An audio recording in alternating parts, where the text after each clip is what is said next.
अस्सलाम वालेकुम, hello everyone. IT updates में मैं हूं मुइना शाह। आप देख रहे हैं फोन वर्ल्ड लाइव। सबसे पहले headlines. MOIT release digital Pakistan policy 2017।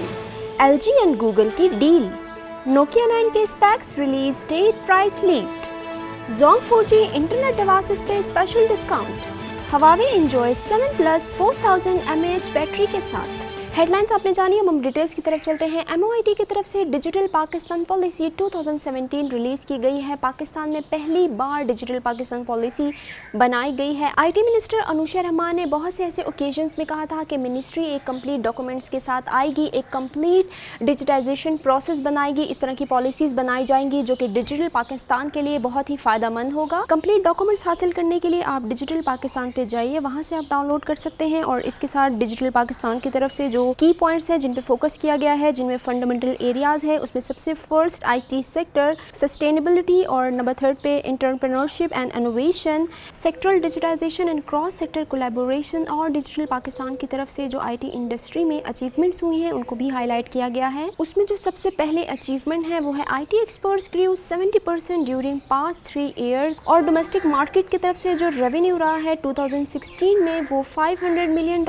है। और इसके साथ पाकिस्तान में 300,000 इंग्लिश स्पीकिंग IT प्रोफेशनल्स का भी इजाफा हुआ है। और 14 सॉफ्टवेयर टेक्नोलॉजी पार्क भी पाकिस्तान में बनाए गए हैं जिसने 1 मिलियन स्क्वायर फीट का एरिया कवर किया है। और इसके साथ पाकिस्तान में IT एक्सपोर्ट $2.4 बिलियन रहा है 2016 में। और कुछ डिजिटल पाकिस्तान पॉलिसीज के गोल्स हैं जो कि मैं आपको बताती जाऊँ। Comprehensive digital system, promote innovation in IT sector, increase software export, IT remittance and domestic market, ICT standing of Pakistan, boost the use of ICT in education, subtraction in digital divide, promoting e-governance, और last में establishment of IT zone जो कि मैं आपको थोड़ी देर पहले बता चुकी हूँ। और वे फॉरवर्ड में बताया गया है कि किसी भी पॉलिसी के बगैर कोई भी डिपार्टमेंट और ऑर्गेनाइजेशन कभी भी अपना कोई गोल अचीव नहीं कर सकती। MOIT की तरफ से कहा गया है कि एक एक्शन प्लान भी डेवलप किया जाएगा रेलिवेंट मिनिस्ट्रीज एंड डिपार्टमेंट्स के लिए, और उनका टाइम फ्रेम भी सेट किया जाएगा। और इसके साथ MOIT का ये भी कहना था कि इन पॉलिसीज़ में जो भी गोल्स अचीव किए जाएंगे उनके लिए डिपार्टमेंट और मिनिस्ट्रीज रिस्पॉन्सिबल होंगे।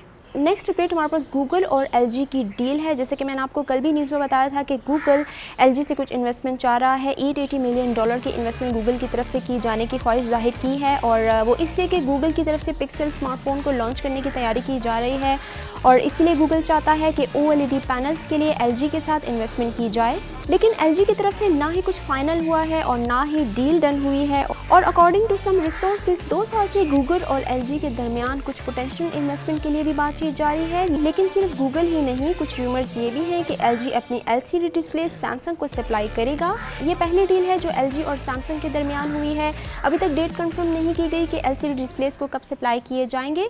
लेट्स सी कि गूगल का इस इशू के ऊपर क्या कहना है। नेक्स्ट अपडेट हमारे पास जोंग 4G इंटरनेट डिवाइसेस जो कि daraz.pk पे अवेलेबल हैं और बहुत ही डिस्काउंट प्राइस के साथ आपको ये डिवाइस जो कि है जोंग बोल्ड प्लस आई आपको 2800 में मिल सकती है, जिसकी एक्चुअल प्राइस थी जो कि ओरिजिनल प्राइस थी वो 3000 है, जो कि आपको डिस्काउंट के साथ मिलेगी। Jong 4G bold plus 10 devices के साथ एट अ टाइम कनेक्ट हो सकती है, और इसके साथ इसकी जो बैटरी टाइमिंग है वो 6 आवर्स की है। इसके साथ जोंग 4G बोल्ड प्लस इस डिवाइस के कुछ खास फीचर्स हैं जो मैं आपसे शेयर करती जाऊँ। जैसे कि मैं आपको पहले बता चुकी हूँ कि ये फास्टेस्ट पोर्टेबल इंटरनेट डिवाइस है जो कि पाकिस्तान में अब अवेलेबल है और 150 Mbps की स्पीड के साथ होगी। इसमें किसी भी किस्म की सॉफ्टवेयर की ज़रूरत नहीं पड़ेगी, आपको इसको प्लग करने की ज़रूरत नहीं पड़ेगी, बस आपने इसे डायरेक्ट यूज़ करना है। और ये डिवाइस वाईफाई को 2.5 GHz एंड 5 MHz बैंड्स को भी सपोर्ट करती है।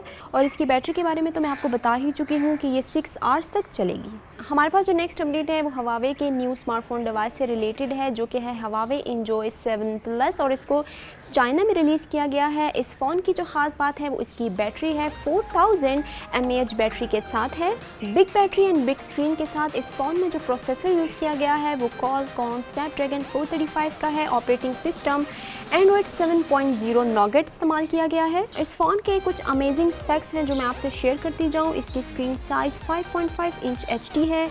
इसका प्रोसेसर मैं आपको बता चुकी हूँ 3GB रैम है और 32GB इसकी मेमोरी है, लेकिन आप इसको एक्सपेंड भी कर सकते हैं through micro SD card. Rear camera 12 megapixel with LED flash के साथ होगा। फ्रंट कैमरा 8 मेगापिक्सल है और इसकी बैटरी का तो मैं आपको बता ही चुकी हूँ कि ये अपनी बैटरी से अपने आप को बहुत यूनिक बनाता है और इसमें कुछ और जो फीचर्स हैं उनमें फिंगरप्रिंट स्कैनर भी मौजूद है। इन स्पेक्स के साथ Huawei Enjoy 7 Plus की प्राइस का तो हमें कंफर्म नहीं है और हमें ये भी नहीं पता कि पाकिस्तान में इसकी क्या प्राइस होगी, लेकिन हम ये एक्सपेक्ट कर सकते हैं कि Huawei का ये नया handset Huawei Enjoy 7 Plus Pakistan में अच्छा बिजनेस कर सकता है। That's all for now. कल कुछ मजीद नई IT अपडेट्स के साथ आऊँगी। आप हमारे फेसबुक पेज को फॉलो कीजिएगा और हमारा यूट्यूब चैनल ज़रूर सब्सक्राइब करें। Keep watching phone world live. Take care. अल्लाह हाफिज़।